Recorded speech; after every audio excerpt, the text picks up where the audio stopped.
Salut, c'est Tété, retrouvez-moi au Cultura La Rochelle avec Florian. À bientôt.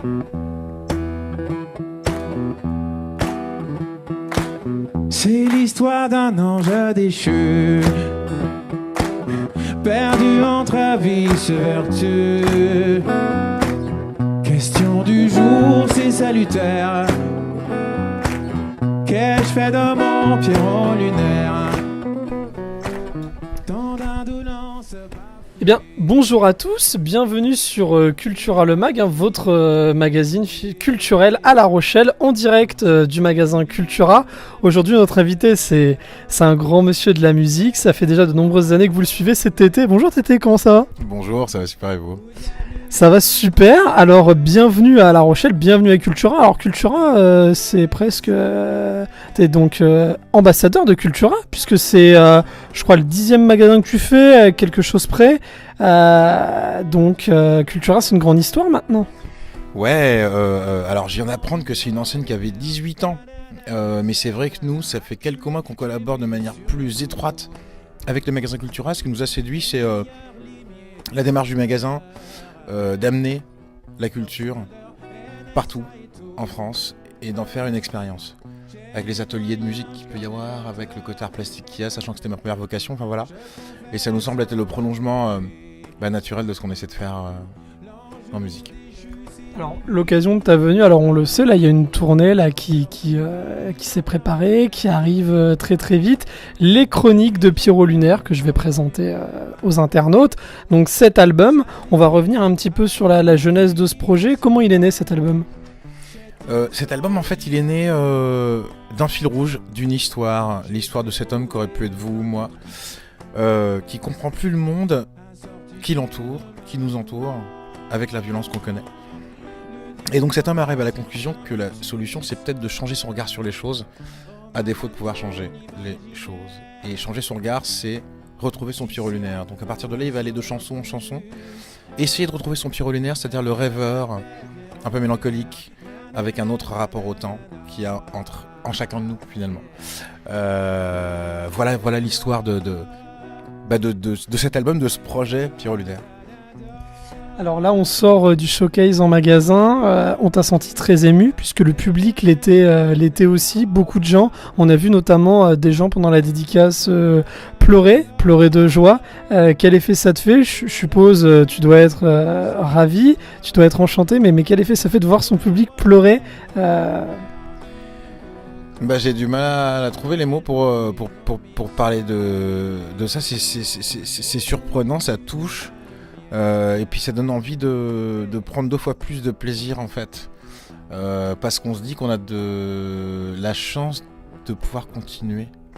C'est peut-être un peu étrange de le dire comme ça, mais vraiment on disait à l'instant que ça fait 15 ans que j'ai la chance de faire ce métier là, et Dieu sait que c'est un luxe en fait, voilà, de pouvoir continuer, que ce soit en musique ou dans quoi que ce soit qu'on aime en fait, qu'on aime et qui nous fait vibrer. C'est vrai que ça n'a pas de prix de se lever le matin et d'être content de partir avec ces instruments, et c'est aux gens que je le dois, y compris les gens dont on parlait à l'instant au showcase. Et s'ils voient la vidéo, je les salue. Alors, on le sait, on l'a vu aujourd'hui, donc tu as un public qui te suit depuis À la faveur de l'automne, hein, on se rappelle ce fabuleux morceau. Le public a grandi, il y a eu un nouveau public aussi qui est arrivé. Ceux qui encore ne te connaissent pas, pour leur donner envie d'aller écouter ce que tu fais, tu leur dirais quoi à ces personnes ? Ce que je leur dirais, c'est que je m'appelle Tété, je suis chanteur-guitariste. Je suis là pour présenter mon album Pierrot lunaire, qui est le dernier qui est sorti, qui se rapproche des sources, c'est-à-dire une musique acoustique basée autour de la guitare. La particularité du dernier album, c'est qu'il y a plus d'air pour mettre l'histoire et la voix au centre. D'où le lien avec ma présence ici aussi, c'est-à-dire que même en tournée, on avait essayé des salles plus petites, on est moins sur scène, pour laisser plus de place aux accidents, laisser plus de place à la musique, à l'improvisation, et puis la rencontre avec à la rencontre avec les gens. Donc voilà, pour résumer mon style musical, je dirais que c'est une espèce de chanson acoustique, très mélodique, avec des histoires et des accents de blues dedans, et puis du groove. Et oui, on le note, tu es descendu voir les gens, être au contact directement au plus près du public. D'ailleurs, ils l'ont ressenti, c'est pour ça aussi, je pense qu'il y a eu beaucoup d'émotions. C'est important pour toi d'aller toujours au plus près des gens? Je trouve que c'est la nature de ce métier. Je parlais de folk et de blues à l'instant. Et c'était des musiques de la terre, c'était des musiques qui étaient jouées par des gens dont c'était pas le métier. Et c'était des musiques qui permettaient aux gens de se réunir. Et je trouve que c'est vraiment comme ça qu'elles sont dans leur vérité, ces musiques-là. Jouées à hauteur Dieu. Et puis c'est aussi une manière de dire que même si le concert commence... moi sur scène et les gens dans la fosse entre guillemets, que finalement tout ça c'est un regard sur les choses et qui nous appartient juste à nous de changer les choses en changeant notre regard dessus.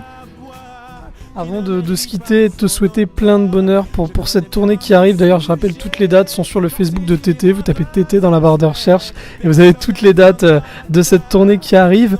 J'ai une question un peu plus personnelle, Tété. Le jeune Tété qui te regarde aujourd'hui, qui est dans sa chambre, qui rêve, qui a envie de faire de la musique, tu lui dirais quoi ? Je lui dirais de se persuader d'une manière ou d'une autre qu'il en a le droit en fait. Je fais partie des gens qui disent que dans la vie on est à deux doigts de faire tout ce qu'on peut imaginer pour peu qu'on arrive à se convaincre qu'on en a le droit. Et pour revenir faire une pirouette et revenir sur justement l'action de Cultura, c'est un peu ce que vous faites en mettant à la portée de tout le monde des instruments, du matériel d'art plastique. Parce qu'il y a plein de gens finalement qui ont épousé d'autres destins, mais si on creuse un peu, qui vous disent qu'ils auraient aimé être funambules, être circassien, être peintre, être et en fait ce que tout ça raconte c'est qu'il est jamais trop tard pour être ce qu'on aurait pu être. Le mot de la fin, il est pour toi. Merci à vous, merci pour l'accueil, vraiment. J'ai dit tout à l'heure sur scène, je sais que c'est beaucoup de travail en amont d'organiser une rencontre comme ça, mais ça fait vraiment chaud au cœur et je suis vraiment content d'être là. Et puis je vous souhaite tout de bon. À bientôt dans un Cultura ou pas dans un Cultura, c'est mieux. Mais à bientôt quoi qu'il en soit. Voilà, on parlait d'organisation. Merci à Marc, toute l'équipe de Derrière les planches, parce que c'est un travail de famille, depuis des années. Merci à eux, merci à BMG, et puis merci à toi surtout. Merci à toi.